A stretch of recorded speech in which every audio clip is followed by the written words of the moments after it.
ያለችው ከተማ እንደማትሰወር በአራቱም መቅጣጫ የሰው ልጅ ሁሉ እንደሚመለከታት ሁሉ እናንተን እግዚአብሔር አምላክ ፍጥረት ሁሉ እስኪመለከታችሁ ድረስ ገጥሟችኋል።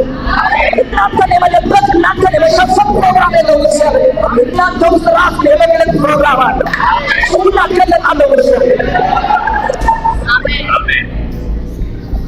እግዚአብሔር። በትዳራችሁ ውስጥ መልእክት አለው። በልጆቻችሁ ውስጥ መልእክት አለው። በዘራችሁ ውስጥ መልእክት አለው። በስራችሁ ውስጥ መልእክት አለው። በእያንዳንዱ እንቅስቃሴዎቻችሁ ውስጥ መልእክት አለው። ትዳራችሁ ለአሕዛብ መልእክት ነው። ልጆቻችሁ ለአሕዛብ መልእክት ነው። አሜን ትላላችሁ። ላትሰወሩ ነው እግዚአብሔር አምላክ የጠራችሁ። የእናንተ የሆነ ነገር በሙሉ ለብዙ ሰዎች ፈውስ ይሆን ዘንድ የእግዚአብሔር ውሳኔ ነው። እስኪ አልሰወርም በለው።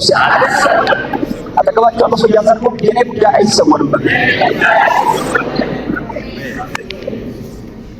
እናንተ ዘመኑን ለመመርመር ጊዜውን ለማወቅ የተጠራችሁ ትውልድ ናችሁ። አሜን ትላላችሁ።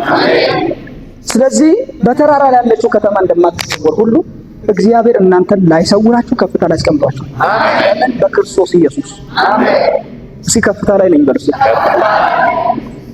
እናንተ ናችሁ ራሳችሁን ወደ ታች ያወረዳችሁት። እግዚአብሔር የሰጣችሁ ስፍራ ትልቅ ስፍራ ነው። ቅዱሳን እግዚአብሔር የሰጣችሁ አውቶሪቲ፣ እግዚአብሔር የሰጣችሁ ስፍራ ከፍ ያለ ስፍራ ነው። እናንተ ናችሁ ካላችሁበት ሁኔታ፣ ሰይጣን ከሚነግራችሁ ሁኔታ ከሚነግራችሁ፣ ያደጋችሁበት ሰፈር ከሚነግራችሁ ተነስታችሁ ራሳችሁን በዛ ልክ የወሰናችሁት እንጂ እግዚአብሔር እናንተን የሚያውቀው እናንተን በከፍታ ላይ። አሜን ትላላችሁ። በአብ ቀኝ እንዳለን ታውቃላችሁ። በዚህ በማይክሮ ሰከንድ በአብ ቀኝ አለን፣ በምድርም አለን። አሜን በሉ ጮና። አንዳንድ ሰው ሲያሸንፍ ይታየኛል። ኦራዲ አላባኒ አካባስ እቺን በደንብ ስሙ። በአዳም ምክንያት የሰው ልጆች ሁሉ በሞትና በጨለማ ሞት፣ ጨለማ የሞት ምሳሌ ነው፣ የሲኦል ምሳሌ ነው፣ የኪሳራነት የጥፋት ምሳሌ ነው። በደንብ ስሙ። ጨለማ የሰው ልጅ ሁሉ ሲሸፍን ኢየሱስ ሲመጣ በክርስቶስ የሆኑት ደግሞ ብርሃን ተካፈሉ። አሁን በክርስቶስ እግዚአብሔር አብ የወሰነው ውሳኔ ጨለማን ከትውልዱ መካከል ማባረር ነው። ለዚህ ነው ብርሃን ሆኖ ወደ ዓለም የመጣው።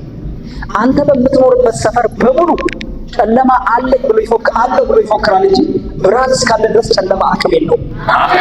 አሜን ትላላችሁ። ጨለማ መቼ ነው የሚፎክረው ካላችሁ ብርሃን እስኪመጣ ድረስ። እስከ መቼ ነው የሚፎክረው? እስከ መቼ ነው የሚናገረው? እስከ መቼ ነው የሚደነፋ ካላችሁኝ ይህን ቃል ተጠቀምኩ። እስከ መቼ ነው ካላችሁኝ ብርሃን እስኪመጣ ድረስ ነው። እነዚህ አምፖሎች ብትጠፉ አሁን ጨለማ ከየት እንደመጣ አታውቁም። ቤቱን ይከባል አይደል? ጨለማ ከዚህ ቤት የተባረረው ይሄ አምፖል ስለበራ።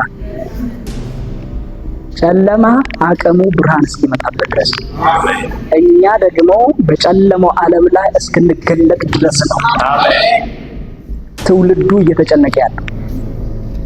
እናንተ አሸናፊዎች ናችሁ።